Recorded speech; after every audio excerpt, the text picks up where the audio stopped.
वरुण ने पूरे दिल से माफी मांगी थी और उसकी बातों से यह भी समझ में आ रहा था कि एक्सपेरिमेंट करने के पहले उसने काफी ध्यान रखा था। उसने 3 मैजिक शील्ड भी यूज की थी और सारे मटेरियल भी हमेशा की तरह ही इस्तेमाल किए थे, लेकिन इस बार उसने किसी मैजिकल बीस्ट की कोर का यूज किया था, जिससे सिचुएशन उसके कंट्रोल से बाहर हो गई थी।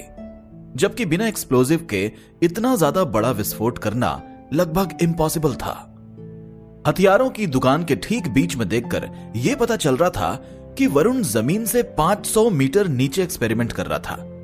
जमीन के इतने अंदर एक्सपेरिमेंट किए जाने के बाद भी यह धमाका इतना तेज हुआ था। यह तो इस एक्सप्लोजिव पावर का बस एक नमूना था, लेकिन इसके पहले वरुण ने जो भी एक्सप्लोजिव्स बनाए थे उनमें इतनी ज्यादा पावर जनरेट नहीं हो पाती थी। इसका मतलब यह था कि जो उसने बीस्ट कोर यूज की थी वो बहुत ज्यादा पावरफुल थे। चाहे कुछ भी हो, लेकिन तुम्हें आगे से घर में ऐसे एक्सपेरिमेंट्स नहीं करने चाहिए। मेरे पास रिया और मेरे कस्टमर्स को सेफ रखने की जिम्मेदारी भी है।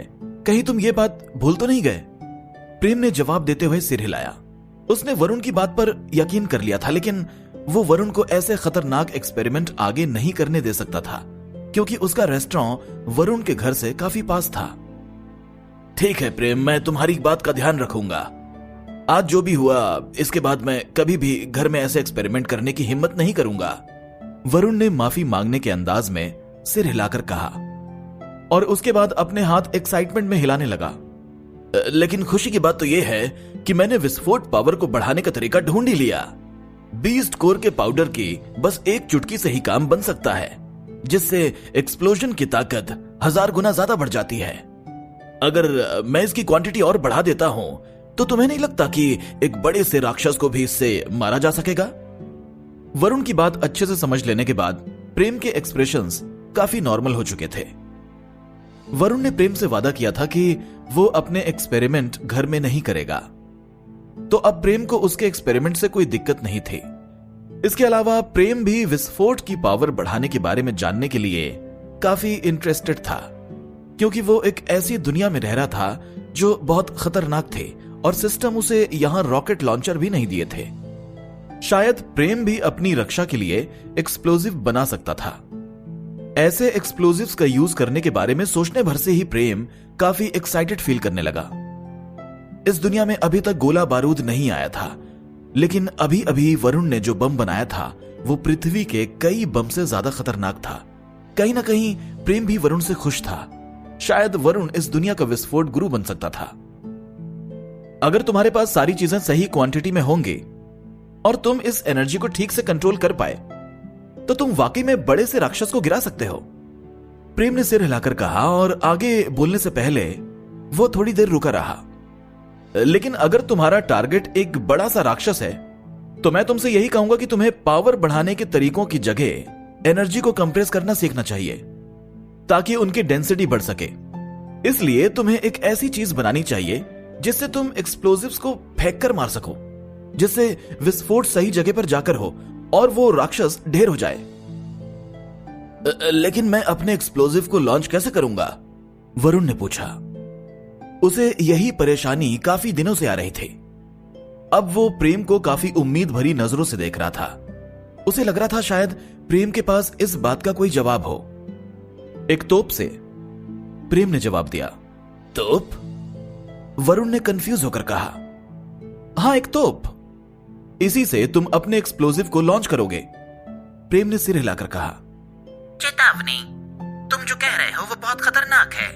हो सकता है तुम्हारी इन सभी चीजों से इस राज्य का तो डेवलपमेंट हो जाए और साथ ही साथ इस पूरी दुनिया में अजीब से डेवलपमेंट होने लगे। इससे काफी तबाही हो सकती है, सिस्टम ने घबराई हुई आवाज में कहा। सिस्टम, तुम्हें पता है ना कि भारत में सबसे पहले मिसाइल टीपू सुल्तान ने बनाई थी और वो आज तक यूज की जाती हैं। उस टाइम पर तलवार और घोड़ों की जगह मिसाइल यूज करना कितनी बड़ी बात थी। ये लोग भी कभी ना कभी ऐसी चीजें बना ही लेंगे। मैं तो बस उन्हें कुछ सजेशंस दे रहा हूं। मुझे इस दुनिया को बदलने के बारे में मत समझाओ। मुझ पर ऐसे इल्जाम काम नहीं करेंगे, प्रेम ने अपने होंठ काटते हुए कहा। और एक बात और, मैंने इस दुनिया में कुछ भी इन्वेंट नहीं किया है। जो भी किया है वरुण ने किया है। इसी ने यह बम बनाया है। मैं तो बस उसे कुछ अच्छा बनाने की सलाह दे रहा हूं। सिस्टम चुप हो गया। क्या वाकई ऐसी कोई चीज होती है? ये तोप असल में दिखती कैसी है? वरुण प्रेम की तरफ आगे बढ़ गया और उसने पूछा। वरुण की आंखें एक्साइटमेंट में चमक रही थी। प्रेम ने अभी अभी उसे जो बात बताई थी वो वरुण का भी सपना था। हम ऐसा कह सकते हैं कि तोप से एक्सप्लोजिव को लॉन्च किया जाता है। हालांकि मुझे बस इसके बारे में थ्योरी ही पता है। अब ये असली जिंदगी में पॉसिबल है या नहीं, मैं ये कह नहीं सकता। प्रेम ने स्माइल करते हुए कहा। अच्छा, तो क्या तुम मुझे इसके बारे में थोड़ा और बता सकते हो?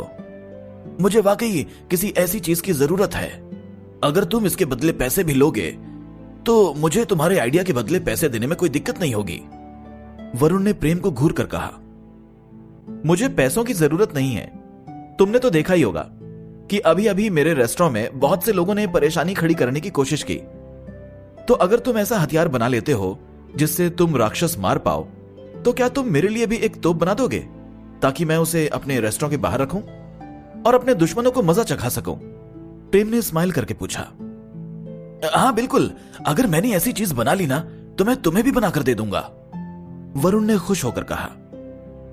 मैंने अभी इसके बारे में ज्यादा सोचा नहीं था, लेकिन शायद मेरी बातों से तुम्हें कुछ फायदा तो हो ही जाएगा। आओ आओ, आकर रेस्टोरेंट में बैठ जाओ, प्रेम ने सिर हिलाकर कहा और रेस्टोरेंट की तरफ चलने लगा। वरुण ने अपने काले कपड़े और हाथों की तरफ देखा और फिर हाथ हिलाने लगा। मुझे लगता है कि अभी मैं तुम्हारी बात नहीं मान सकता।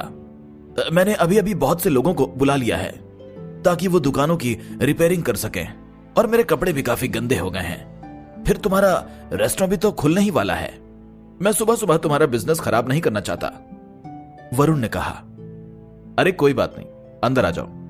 मेरी वेट्रेस रेस्टोरेंट खुलने के पहले ही सब साफ कर देती है। कुछ चीजें मैं तुम्हें डायग्राम से समझाना चाहता हूं, इसलिए अब आ भी जाओ, प्रेम ने रेस्टोरेंट की तरफ चलते हुए कहा।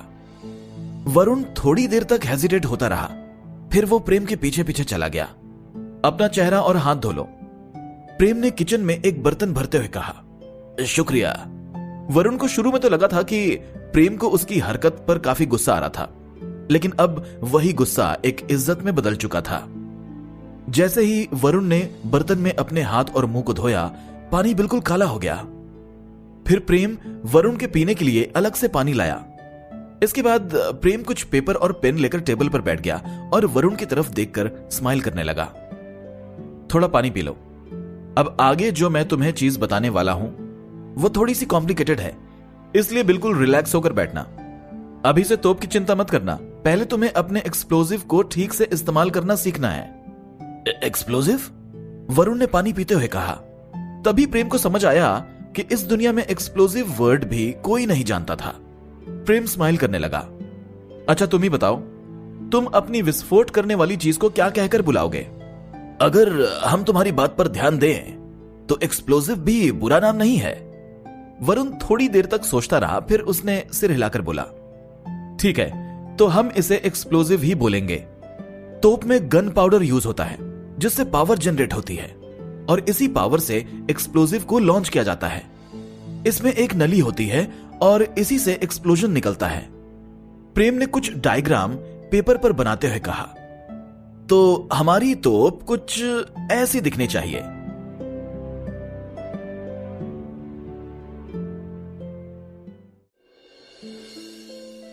आज फूड कंपटीशन का पहला दिन है, मतलब आज तो नए रेस्टोरेंट की लिस्ट आ जाएगी। काश आज कोई नया रेस्टोरेंट टॉप लिस्ट में आए।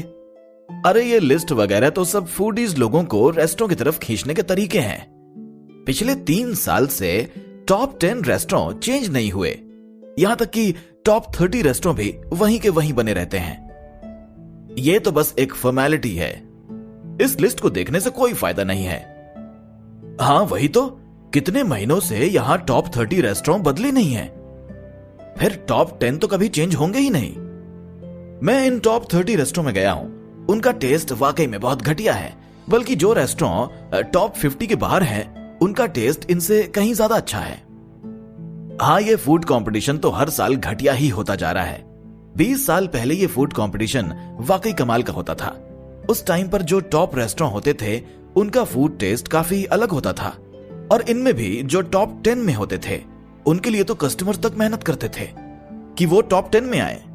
लेकिन अब सब बर्बाद हो चुका है, सब कुछ पैसों के दम पर होने लगा है। चौराहे पर लगी मैजिक स्क्रीन के पास बहुत सारे लोग इकट्ठा हो गए थे और लगातार फूड कंपटीशन के बारे में बातें कर रहे थे। सभी लोग इंतजार कर रहे थे कि जल्दी से 7 बज जाएं और टॉप रेस्टोरेंट की लिस्ट अपडेट हो जाए। इसमें से ज्यादातर लोग फूडी थे और वो वहां बस यही देखने आए थे कि ककाओ गांव में कहीं कोई नया रेस्टोरेंट तो नहीं खुल गया। इसके अलावा रेस्टोरेंट में काम करने वाले कुछ एम्प्लॉय भी आए थे जिन्हें उनके बॉसेस ने यहां भेजा था। उन्हीं में से एक एम्प्लॉय स्माइल करते हुए अपने बॉस के साथ खड़ा था। बॉस, हमारा रेस्टोरेंट ऋषि की रोटी तो इस बार भी टॉप 30 में होना चाहिए, है ना? हाँ बिल्कुल, हमारा रेस्टोरेंट ऋषि की रोटी पिछले 3 महीनों से इस फूड कंपटीशन में नंबर 30 पर है। हमारा फूड हमारे सभी कस्टमर को पसंद आता है।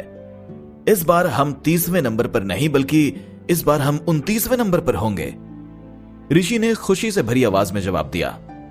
वो जानबूझकर अपनी आवाज तेज रखकर बोल रहा था ताकि अगल बगल वाले लोग उसकी बातों को सुन लें और उन्हें जलन महसूस हो। ऋषि चेंबर ऑफ कॉमर्स का बोर्ड मेंबर था, इसलिए ऋषि की रोटी रेस्टोरेंट को टॉप 30 में आने की गारंटी थी। उस जगह पर बने रहने के लिए ऋषि को बहुत पैसे लुटाने पड़ते थे, लेकिन टॉप 30 में आने के बाद उसके रेस्टोरेंट में इतने ज्यादा कस्टमर आते थे कि यह सारा खर्च कुछ दिनों में ही कवर हो जाता था। पिछले 2 महीनों से टॉप 30 में बने रहने के कारण ऋषि की रोटी रेस्टोरेंट का प्रॉफिट डबल हो चुका था और अगर वो इस बार 29वें नंबर पर आ जाते तो उन्हें काफी फायदा होने वाला था। ऋषि ने ठान लिया था कि अगर ऐसा होता है तो वो अपनी बगल वाली दुकान भी खरीदकर अपना रेस्टोरेंट और बड़ा कर लेगा। पिछले 10 सालों में ऋषि का रेस्टोरेंट कुछ खास नहीं चल रहा था, लेकिन उसे अभी भी उम्मीद थी।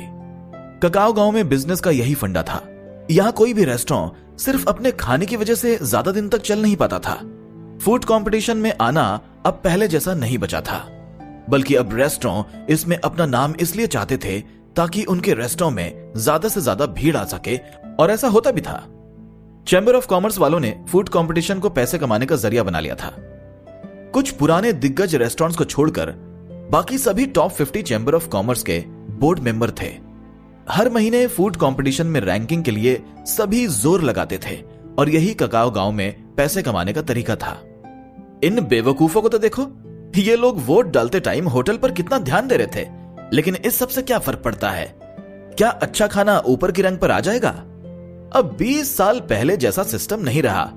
ऋषि ने अपने चारों तरफ कस्टमर को देखकर सोचा, फिर उसने सारे एम्प्लॉय की तरफ देखा जो हिसाब किताब लगा रहे थे। उसने घमंड में अपना चेहरा ऊपर कर लिया। आज वो फूले नहीं समा रहा था। तभी अरुण रोहित के साथ इन मैजिक स्क्रीन्स के सामने आ गया। रोहित, तुम्हें क्या लगता है उस रेस्टोरेंट को कौन सी रैंक मिलेगी? उसने पूछा। मैं तो दिल से चाहता हूं कि मारिया रेस्टोरेंट टॉप 4 में रहे, रोहित ने कहा और थोड़ी देर तक चुप रहा। हालांकि उनका रेस्टोरेंट अभी अभी खुला है और वहां के जैसे रेट्स हैं, उस हिसाब से उसे काफी कम वोट मिले होंगे। फिर भी उसकी 1 या 2 डिशेस तो टॉप 50 में आ ही जाएगी। एक ही बार में टॉप 50 में? क्या वहां का खाना इतना लाजवाब है? अरुण ने सरप्राइज होकर पूछा। अरुण और रोहित फूड एसोसिएशन के एक आम से एम्प्लॉय थे, इसलिए उन्हें भी नहीं पता था कि कौन सी डिशेस टॉप रैंकिंग में आने वाली थी। मैं तो चाहता हूं कि तुम वहां जाओ और राजमा चावल और मीठी रसमलाई खाकर देखो। ये डिशेस काफी महंगी हैं, लेकिन उनका जो टेस्ट है वो एक एक पैसे की भरपाई कर देता है, रोहित ने स्माइल करते हुए कहा। ठीक है, मैंने देखा कि तुम बहुत टाइम से उस रेस्टोरेंट की तारीफ कर रहे हो। जैसे ही इस महीने की मेरी पेमेंट मिलेगी तो मैं जरूर उस रेस्टोरेंट में खाने जाऊंगा, अरुण ने सिर हिलाकर कहा। तभी उसे याद आया कि डेप्यूटी प्रेसिडेंट रॉबर्ट ने आज तक किसी भी रेस्टोरेंट को रिकमेंड नहीं किया था, लेकिन पहली बार उन्होंने मारिया रेस्टोरेंट की नॉर्मल मीठी रसमलाई को खाने के लिए कहा था। गजाधर, तुम्हें क्या लगता है मारिया रेस्टोरेंट किस पोजीशन पर आएगा? सिद्धार्थ ने पूछा। सिद्धार्थ इतना मोटा हो चुका था कि उसकी आंखें भी ठीक से खुल नहीं पा रही थीं।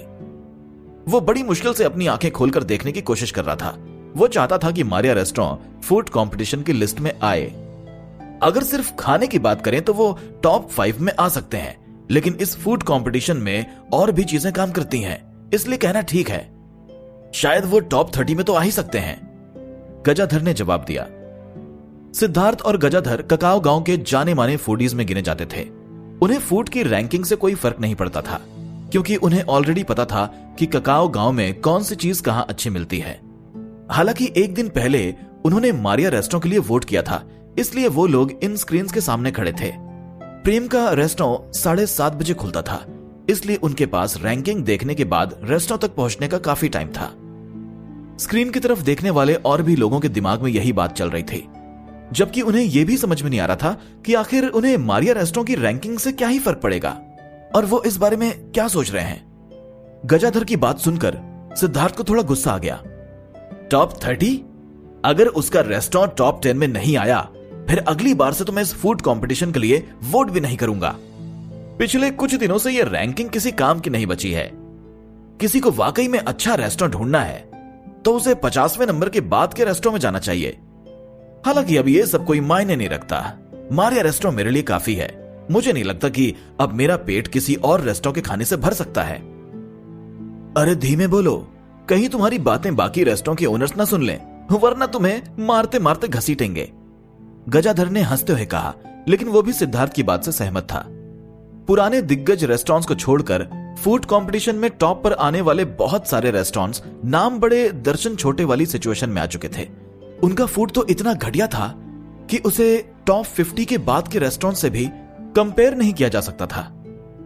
अरे समय हो गया, भीड़ में से एक आवाज आई। जैसे ही लोगों ने इस आवाज को सुना, उन्होंने अपने सिर उठा लिए और उनका सारा ध्यान मैजिक स्क्रीन की तरफ चला गया। पहली स्क्रीन में टॉप 30 रेस्टोरेंट्स के नाम आने थे।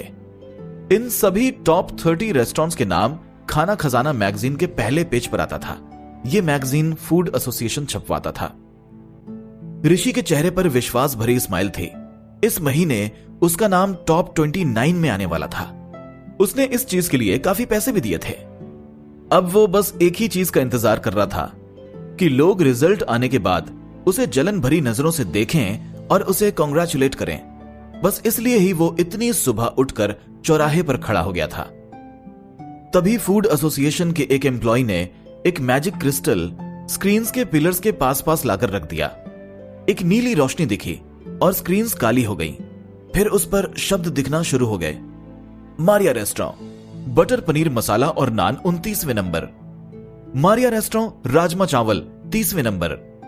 यह देखकर भीड़ की आंखें सरप्राइज से खुली की खुली रह गईं और ऋषि की स्माइल उसके चेहरे से कहीं गायब हो गई।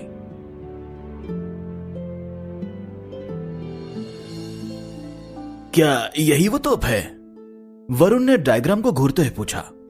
फिर वो प्रेम की तरफ देखने लगा। उसे यह डायग्राम कुछ खास नहीं लगा था। यह तो ऊंची दुकान फीका पकवान की तरह था। उसे समझ में नहीं आ रहा था कि यह चीज एक्सप्लोजिव को कैसे लॉन्च कर सकती है। प्रेम भी अपना डायग्राम देखकर चुप हो गया था। उसने काफी टाइम से ड्राइंग नहीं की थी, जिससे उसकी ड्राइंग काफी खराब बनी थी। तोप का यह डायग्राम काफी अजीब बना था। अब यह तो बस रफ स्केच है, मैं तुम्हें बताता हूं कि यह कैसे काम करती है, प्रेम ने पेज पलटते हुए कहा। वहां उसने काफी अच्छे से ड्राइंग बनाने की कोशिश की।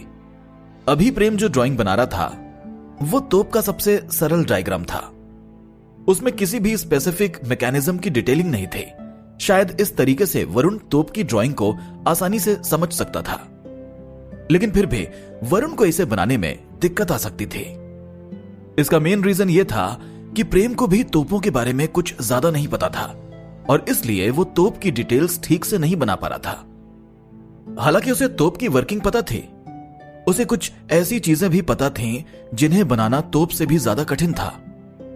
इनकी ड्राइंग बनाने में भी बहुत स्किल्स की जरूरत थी। इसलिए कहा जाता था कि दौड़ने के पहले चलने की प्रैक्टिस करनी चाहिए, यानी कठिन काम करने के पहले आसान काम को अच्छे से करना सीखना चाहिए। प्रेम ने इसके पहले अभी अभी स्टीम इंजन का डायग्राम बनाया था, इसलिए थोड़ा ध्यान लगाने पर तोप का डायग्राम बनाना भी उसके लिए काफी आसान हो जाता। तोप के पीछे का कॉन्सेप्ट बहुत आसान है, लेकिन इससे काफी तबाही हो सकती है। एक बंद नली से इतनी ज्यादा फोर्स निकल सकती है कि कोई सोच भी नहीं सकता। इससे तो बड़े से बड़े राक्षस को भी मारा जा सकता है। अगर हम इसकी डिटेल में जाएं तो प्रेम ने तोप के बारे में सारी इंफॉर्मेशन वरुण को दी। तो ये ऐसे काम करती है। तोप का शेप ही उसे खास बनाता है। इसी से इसकी रेंज डिसाइड की जाती है। तुम तो खुद हथियार बनाते हो, तो तुम्हें मुझसे ज्यादा ही इसके बारे में पता होगा। प्रेम ने अपना पेन नीचे रख दिया। उसने तोप के 3 डायग्राम्स बनाए थे जिसमें सारी इंफॉर्मेशन बताई गई थी। प्रेम, तुम तो जीनियस हो, वरुण ने डायग्राम को देखते हुए कहा और फिर अपनी चमकती आंखों से प्रेम की तरफ देखने लगा। वरुण को प्रेम के कुकिंग स्किल्स वैसे ही काफी पसंद थे और अब उसे प्रेम का शानदार दिमाग भी पसंद आया था। इतने खतरनाक एक्सप्लोजिव की खोज करना वैसे ही बहुत बड़ी बात थी, लेकिन प्रेम ने उसे आगे की सारी बातें डिटेल में समझा दी, जिनमें गन पाउडर से एक्सप्लोजन करना, तोप की नली से एक्सप्लोजिव को दूर फेंकना और उसे ठीक डायरेक्शन में ले जाना शामिल था। नहीं, मैं कोई जीनियस नहीं हूं, मुझे बस इन चीजों की थोड़ी बहुत नॉलेज है, प्रेम ने स्माइल करते हुए कहा। प्रेम समझ चुका था कि वरुण को तोप के बारे में अच्छे से पता चल गया है। अब इससे वो कैसी तोप बनाता है, इससे प्रेम को कोई मतलब नहीं था, क्योंकि तोप बनाने की प्रोसेस काफी लंबी थी और इसके शुरुआत में ही लोग काफी फेल होते थे। यह चीज भी तब तक पॉसिबल नहीं थी जब तक एक्सप्लोजिव को स्टेबल करने का कोई तरीका नहीं ढूंढ लिया जाता। लेकिन प्रेम मैजिकल एक्सप्लोजिव्स को लेकर काफी इंटरेस्टेड था। हालांकि बीस्ट कोर के पाउडर का यूज प्रेम की सोच से भी आगे था, क्योंकि इससे वाकई एक्सप्लोजिव की ताकत बढ़ गई थी। प्रेम ने वरुण को जैसे सजेशंस दिए थे, अगर कोई प्रेम को ऐसे सजेशंस देता तो वो भी अपने हाथों से एक्सप्लोजिव बना सकता था। अभी वो जिस दुनिया में था वहां बहुत पावरफुल स्पीशीज रहती थीं, जिन्हें नॉर्मल गोली से भी कोई असर नहीं होता था। इसके अलावा एक नॉर्मल तोप की जगह यहां एक फायर मैजिशियन ज्यादा पावरफुल होता था। इसलिए जब तक एक ताकतवर तोप नहीं बना ली जाती तब तक नॉर्मल तोपें भी यहां किसी काम की नहीं थीं। लेकिन वरुण ने अभी अभी एक ऐसा बम बनाया था जिसे देखकर प्रेम हैरान था। तो शायद वो एक ताकतवर तोप भी बना सकता था, और अगर कोई ऐसी चीज बन जाएगी तो राक्षसों को काफी खतरा पैदा हो सकता था। हर चीज को इसके अंदर ही रखना है और इसमें एक्सप्लोजन को सहने की ताकत भी होनी चाहिए। इसे बनाना वाकई आसान नहीं है, लेकिन मैं इसे बनाने की कोशिश तो करूंगा ही, वरुण ने टेबल पर से डायग्राम उठाते हुए कहा और प्रेम को उसकी मदद के लिए शुक्रिया कहा। मुझे शुक्रिया कहने की कोई जरूरत नहीं है, बस एक चीज का ध्यान रखना कि अब से अपने घर में कोई भी एक्सपेरिमेंट मत करना, वरना तुम्हारे पड़ोसी के तौर पर मैं तो बिल्कुल भी सेफ फील नहीं करूंगा। प्रेम ने स्माइल करते हुए वरुण को उसका वादा याद दिलाया। प्रेम को पता था जैसे जैसे वरुण अपना एक्सपेरिमेंट करेगा वैसे वैसे वो और भी खतरनाक और ताकतवर बम बना सकता है, और प्रेम नींद में ही ऐसे किसी विस्फोट की चपेट में आकर मरना नहीं चाहता था। मैं पूरी कोशिश करूंगा कि मैं ऐसा कभी भी ना करूं, वरुण ने हाथ हिलाते हुए कहा। वरुण, क्या तुम अभी भी जिंदा हो? रेस्टोरेंट के बाहर से एक आवाज आई। वरुण ने दरवाजे से बाहर देखा तो उसके एक्सप्रेशन ही बदल गए। ये वही लोग होंगे जो दुकान की रिपेयरिंग के लिए आए हैं। अब मुझे जाना होगा प्रेम, आज जो भी हुआ उसके लिए मुझे माफ कर देना, वरुण ने कहा। कोई बात नहीं, प्रेम ने सिर हिलाकर कहा। वरुण उसका पड़ोसी होने के साथ साथ उसका पहला कस्टमर भी था, इसलिए प्रेम की सोच वरुण को लेकर काफी अच्छी थी। प्रेम ने सोचा कि अगर वरुण कोई मैजिकल तोप बना ले तो ये उसके लिए वाकई एक अच्छी चीज होगी। प्रेम वरुण को जाता हुआ देखकर स्माइल कर रहा था। अब वो जल्दी से जल्दी वरुण की तोप देखना चाहता था, जिससे वो आसमान में एक बड़े से राक्षस को मार गिराने वाला था। प्रेम ने टेबल पर से सारा सामान उठा लिया और किचन की तरफ चला गया। प्रेम ने अपना एप्रॉन पहना और इंग्रेडिएंट्स की तैयारी करने लगा। जैसे ही उसने अपना चाकू पकड़ा, उसके राइट हैंड में अजीब सी सेंसेशन होने लगी जो उसके कंधे तक जा रही थी। प्रेम ने रात को जो ट्रेनिंग की थी उसका असर अभी भी प्रेम के शरीर पर दिख रहा था। हालांकि यह ट्रेनिंग प्रेम के काफी काम आई थी, क्योंकि प्रेम को अब काफी हद तक तलवार चलाने आने लगा था। थोड़ी देर तक इंग्रेडिएंट्स काटने के बाद प्रेम का हाथ अचानक रुक गया। उसने पहले अपने हाथ में पकड़े चाकू की तरफ देखा और फिर पनीर की तरफ देखने लगा। मेरा ज्यादातर समय इंग्रेडिएंट्स और सब्जी काटने में ही लग जाता है। अगर मैं अपनी तलवारबाजी के स्किल्स को इस चीज में यूज करूं तो ये मेरे काफी काम आ सकते हैं, प्रेम ने मन ही मन सोचा। फिर प्रेम एक कदम पीछे गया और उसने जोर से चाकू घुमाया। पनीर 2 टुकड़ों में कट गया। प्रेम ने जैसा सोचा था ठीक वैसा ही हुआ था, लेकिन फिर भी प्रेम को अभी अपनी पावर कंट्रोल करने की बहुत जरूरत थी। वो लगातार इस चीज की प्रैक्टिस करता रहा और धीरे धीरे उसकी स्पीड बढ़ती गई। पूरा पनीर छोटे छोटे टुकड़ों में कट गया। चाकू चलाते वक्त प्रेम एंगल पर भी अब काफी ध्यान दे रहा था और वो धीरे धीरे इस चीज में माहिर होता जा रहा था। अब वो काफी तेजी से काम कर सकता था। प्रेम चाहता था कि वो इतना तेज हो जाए कि लोगों को बस उसके चाकू की चमक दिखाई दे और पनीर के छोटे छोटे टुकड़े हो जाएं। ये नहीं हो सकता। ऋषि ने जैसे ही मैजिक स्क्रीन पर इन 2 लाइंस को देखा, उसके हाथ कांपने लगे। उसने जिस 29वें नंबर का सपना देखा था वो मिट्टी में मिल चुका था, यहां तक कि उसकी 30वें नंबर की जगह भी छिन चुकी थी। प्रेम का रेस्टोरेंट ही वो रेस्टोरेंट था जिसने ऋषि के रेस्टोरेंट की कमाई को बहुत नुकसान पहुंचाया था, जबकि ऋषि ने तो इस रेस्टोरेंट का नाम भी नहीं सुना था। एक ही दिन पहले सेक्रेटरी मनीष ने उसे यह बात कंफर्म की थी कि ऋषि की रोटी को 30वें नंबर की जगह मिल ही जाएगी। लेकिन अभी अभी जो हुआ था वो ऋषि की सोच से भी परे था। एक रेस्टोरेंट जिसका ऋषि ने कभी नाम भी नहीं सुना था, वो अब 30वें और 29वें नंबर पर आ चुका था। ऋषि की रोटी को 31वां नंबर मिला था। ऋषि के चारों तरफ के लोगों के जलन भरे एक्सप्रेशंस अब मजाक उड़ाने वाले एक्सप्रेशंस में बदल चुके थे। ऋषि यह सदमा बर्दाश्त नहीं कर पा रहा था। बॉस, ये क्या हुआ? ऋषि का एम्प्लॉय भी बेवकूफ की तरह ऋषि की रोटी को पहली लिस्ट में देख रहा था, लेकिन उसे जब वो नाम कहीं नहीं दिखा तो वो दूसरी लिस्ट में देखने लगा। ऋषि के चारों तरफ खड़े लोग ऋषि को ही देख रहे थे। बहुत से रेस्टोरेंट के ओनर ने तो यह तक सुना था कि ऋषि के 30वें नंबर की जगह तो फिक्स ही थी, लेकिन आज जिस हिसाब से पासे पलटे थे, यह देखकर सभी को काफी खुशी हुई थी। ककाओ गांव में जिन भी लोगों का रेस्टोरेंट था, उन्हें यह बात पता थी कि चैम्बर ऑफ कॉमर्स का फूड कंपटीशन की रैंकिंग में दखलंदाजी था। इस बात का उन सभी में गुस्सा भी भरा हुआ था, लेकिन वो इस बारे में कुछ भी नहीं कर सकते थे, क्योंकि चैम्बर ऑफ कॉमर्स के सभी लोग बहुत अमीर और पावरफुल थे और इनकी जड़ें फूड एसोसिएशन तक फैली थीं। हालांकि मारिया रेस्टोरेंट का नाम टॉप 30 में आने के बाद उनको यह लग रहा था कि चैम्बर ऑफ कॉमर्स की पकड़ अब ढीली हो चुकी है। भले ही इन सभी के रेस्टोरेंट टॉप 30 में नहीं आ पाए थे, लेकिन फिर भी उन्हें काफी अच्छा लग रहा था। मुझे लगता है उस मारिया रेस्टोरेंट ने जरूर कोई चाल चली है, वरना वो हमसे आगे आ ही नहीं सकते थे। मुझे लगता है कि फूड एसोसिएशन को इस बारे में मुझे अच्छे से सफाई देनी होगी। ऋषि ने जल्दी जल्दी कहा और खुद को शांत करने की कोशिश करने लगा। फिर उसने दोबारा पहली स्क्रीन में लिखी आखिरी 2 लाइन की तरफ देखा, जिससे उसका गुस्सा और भी ज्यादा बढ़ गया।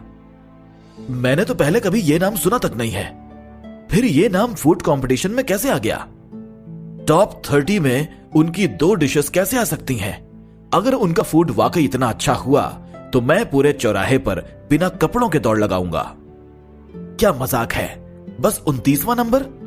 बटर पनीर मसाला और नान सबसे टॉप में कैसे नहीं आए? यह कैसी घटिया रैंकिंग है? राजमा चावल को भी टॉप रैंकिंग में होना चाहिए था। उसकी तो एक बाइट से ही जिंदगी का असली मकसद दिख जाता है और उससे तो ताकत भी बढ़ जाती है, और यह 30वें नंबर पर है। अरे कम से कम ये डिशेस टॉप 30 में तो आ गई। बुरी बात तो यह है कि बहुत मीठी रसमलाई 99 नंबर पर आई है। मैं ये बात मान ही नहीं सकता। इससे तो मेरे विश्वास की धज्जियां उड़ गईं। बहुत मीठी रसमलाई तो इस रैंकिंग बोर्ड में भी नहीं होनी चाहिए थी। जिसके पास भी दिमाग होगा उसे नॉर्मल मीठी रसमलाई ही पसंद आएगी, जबकि उसे तो 100वां नंबर मिला है। नॉर्मल मीठी रसमलाई के आगे कोई और डिश कैसे आ सकती है? मुझे तो लगता है कि अगली बार से मुझे वोट ही नहीं करना चाहिए। मुझे तो शाही कबाब पसंद है, पर यह देखकर मुझे बहुत गुस्सा आ रहा है कि उसको 72वां नंबर मिला। मैंने टॉप रैंकिंग वाली बहुत सारी डिशेस खाई हैं, शाही कबाब के आगे उनके डिशेस की कोई वैल्यू ही नहीं है। यह देखने के बाद कि शाही कबाब इतना पीछे है, ये रैंकिंग्स तो किसी काम की ही नहीं बची। जैसे ही रैंकिंग सामने आई, सभी का गुस्सा फूट पड़ा। एक तरफ रेस्टोरेंट ओनर्स जो टॉप 100 में ना आ पाने का गुस्सा दिखा रहे थे, वहीं दूसरी तरफ मारिया रेस्टोरेंट को सपोर्ट करने वाले कस्टमर्स थे। कोई भी इन रैंकिंग से सेटिस्फाइड नहीं था। खास तौर पर जब लोगों ने नॉर्मल और बहुत मीठी रसमलाई को 99 और 100वें नंबर पर देखा तो उनका खून खौलने लगा। लोग अभी बस इसलिए अपना गुस्सा दबाकर खड़े थे क्योंकि नॉर्मल और बहुत मीठा पसंद करने वालों के अलग अलग ग्रुप थे। टॉप 30 तो पिछले महीने जैसा ही है, बस एक नए रेस्टोरेंट को लास्ट 2 जगह मिल गई है। ये वोटिंग तो फूड एसोसिएशन ने करवाई थी, तो शायद कोई दिक्कत वाली बात तो नहीं है। ऐसा लगता है वाकई ये रेस्टोरेंट कमाल का होगा। ऐसा जरूरी भी नहीं है, शायद कल की लिस्ट में इसका नाम भी ना आए। सभी को पता है कि अगर अच्छे पैसे दो तो किसी का नाम भी लिस्ट में आ सकता है। बस फूड एसोसिएशन इस बात को छुपा कर रखना चाहती है और अपनी इज्जत बचाना चाहती है। शायद इसलिए इसका नाम आज की लिस्ट में आ गया है। फूड एसोसिएशन की कोई इज्जत भी है? उनकी इज्जत तो 15 साल पहले ही बिक चुकी थी। कुछ रेस्टोरेंट ओनर एक साथ मिलकर धीमी आवाज में बात कर रहे थे। इस भीड़ में लाल बालों वाला एक नौजवान लड़का खड़ा था जो कि स्माइल कर रहा था। अगर मैंने गलत नहीं सुना तो बहुत से लोग मारिया रेस्टोरेंट के बारे में बात कर रहे हैं। अगर इतने सारे कस्टमर्स किसी रेस्टोरेंट को सपोर्ट कर रहे हैं तो उसमें कोई तो खास बात होगी। मुझे लगता है ये रेस्टोरेंट वाकई लंबी रेस का घोड़ा है, एक ऐसा घोड़ा जो कभी भी जीत सकता है। जैसे ही उसके आसपास के लोगों ने यह बात सुनी, वो बाकी लोगों की बातें सुनने के लिए चुप हो गए। लोगों को नहीं पता था कि नॉर्मल मीठी और बहुत मीठी रसमलाई क्या चीज थी, लेकिन उन्हें एक बात तो कंफर्म थी कि सभी लोग मारिया रेस्टोरेंट के बारे में ही बातें कर रहे थे। भले ही सभी लोग अलग अलग डिशेस को सपोर्ट कर रहे थे, लेकिन मारिया रेस्टोरेंट के बारे में सभी का ओपिनियन एक ही जैसा था। जो लोग मारिया रेस्टोरेंट को नहीं जानते थे, उन्हें यह देखकर काफी अजीब लगा था कि एक नए रेस्टोरेंट ने पहली बार में ही टॉप रैंकिंग में अपनी जगह बना ली थी। यहां तक कि टॉप 100 में उसकी डिशेस भी आई थीं, जिनमें से 2 डिशेस टॉप 30 में थी।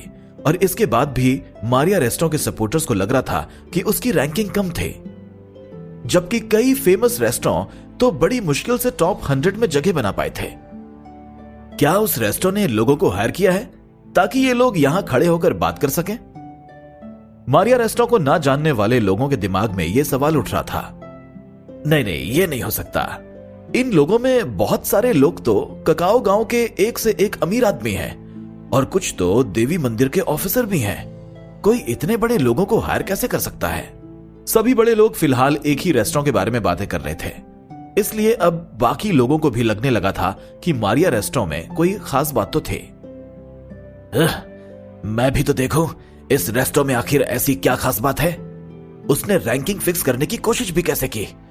मैं उसकी सच्चाई सबके सामने ला कर रहूंगा और सबको दिखा दूंगा कि हर कोई फूड कंपटीशन में रैंक नहीं हासिल कर सकता।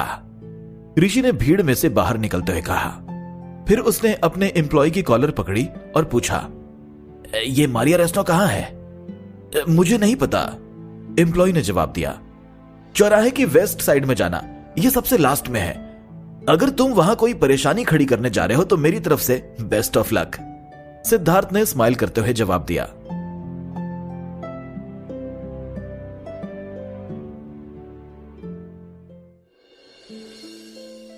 बॉस, रैंकिंग बोर्ड को अपडेट कर दिया गया है, मगर यामिनी ने रेस्टोरेंट के अंदर आते हुए कहा। अचानक प्रेम को देखकर वो बोलते बोलते रुक गई। प्रेम एक ट्रे में रसमलाई के 4 बोल्स लिए खड़ा हुआ था। जैसे ही प्रेम ने यामिनी की बात सुनी, वो तुरंत उसकी तरफ मुड़ गया। फिर क्या हमारे रेस्टोरेंट के फूड को अच्छी रैंकिंग मिली है? प्रेम ने पूछा। हालांकि रैंकिंग बोर्ड अपडेट होने का आज पहला दिन था, लेकिन इसी को देखकर आने वाले दिनों के बारे में भी अंदाजा लगाया जा सकता था। एक दिन पहले ही प्रेम के रेस्टोरेंट ने कमाई के सारे रिकॉर्ड तोड़ दिए थे, और अगर अब प्रेम को इस रिकॉर्ड से भी आगे बढ़ना है तो उसे जल्दी से जल्दी नई डिश लाने की जरूरत है। साथ ही साथ ज्यादा पावरफुल बनने के लिए उसी हिसाब से मेहनत भी करने की जरूरत है। रिया भी अगली डकलिंग को गोदी में लिए वहीं पर खड़ी हुई थी। मेरे पापा के खाने को तो सारी टॉप रैंकिंग ही मिली होगी, क्योंकि उनका खाना तो बेस्ट है। पापा के फूड पर मुझे पूरा भरोसा है, रिया ने विश्वास के साथ कहा। मुझे लगता है कि वोटिंग प्रोसेस में कोई दिक्कत हुई थी।